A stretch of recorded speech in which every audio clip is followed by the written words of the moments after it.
Yo, what's up Instagram? So this video is about judging morality in hindsight. So it's pretty easy to sit back today and look at the world of the past and think how bad we must have been as people to do what we have done. But the way of the world back then was different. It was conquer or be conquered. Why would you feel recrimination towards your own people for enslaving others when your people were also being enslaved? And as you'll see, the transatlantic slave trade wasn't the only slave trade at the time. So millions of Europeans were enslaved in North Africa, the Ottoman Empire, the Black Sea, and the Middle East. North African pirates abducted and enslaved more than 1 million Europeans between 1530 and 1780 in a series of raids which depopulated coastal towns from Sicily to Cornwall, according to new research. This article is just about the Barbary slave trade, which wasn't the only slave raiders that went into Europe. And The Guardian also does make an error here.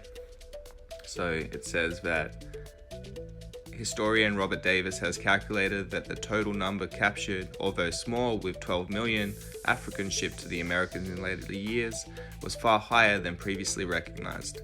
So this isn't true because Professor Davis is only talking about the Barbary slave traders and not all of the slave raiders that went into Europe from the Black Sea, Ottoman Empire, Tartars. So this is an article from Cambridge University about an overview of slavery, and it basically says that most societies in the past have had slaves, and almost all people have at some point been slaves or been enslaved. And it goes through an overview of slavery around the world and how it wasn't just a European phenomenon. So as you'll see, we have slavery in the Ottoman Empire, we have slavery in Islamic Africa, we have slavery in non-Islamic West Africa, we have slavery in Southeast Asia, we have slavery in early modern China, we have slavery in indigenous North America. So it is a very global issue.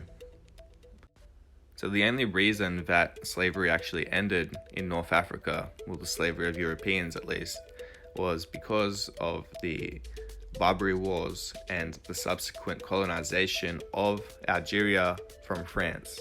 And then once Algeria became under control of French people, then they had to follow French law, which outlawed slavery.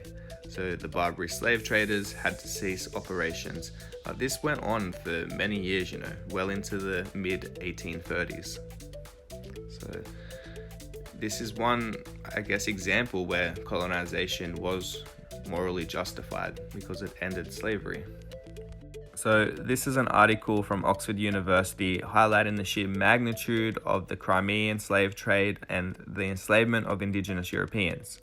So trade in slaves and captives was one of the most important, if not the most important sources of income for the Crimean Khanate in the 16th to 18th centuries.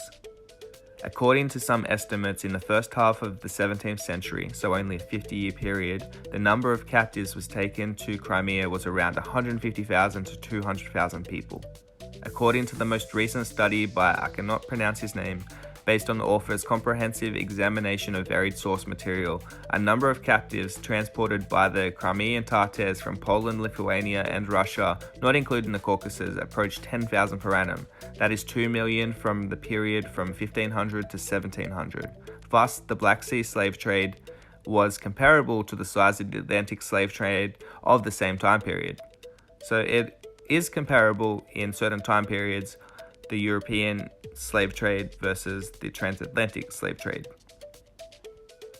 So slavery still goes on, and some countries were a lot later to abolish slavery and criminalize it than others.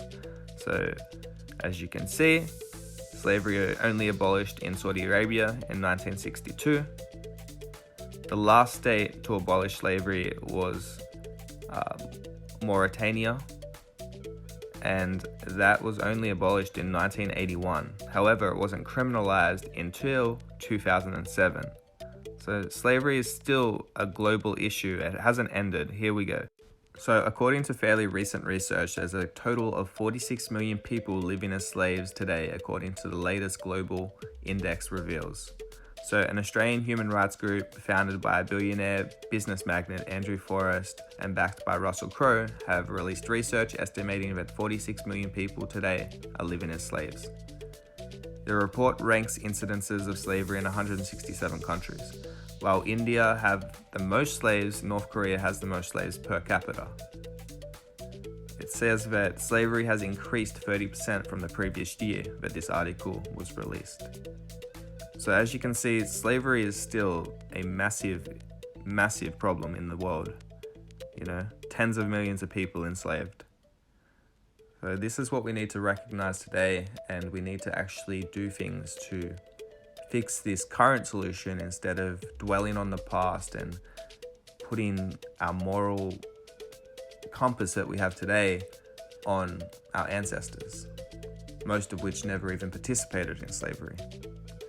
And basically, that's the gist of this video, is that we need to move on.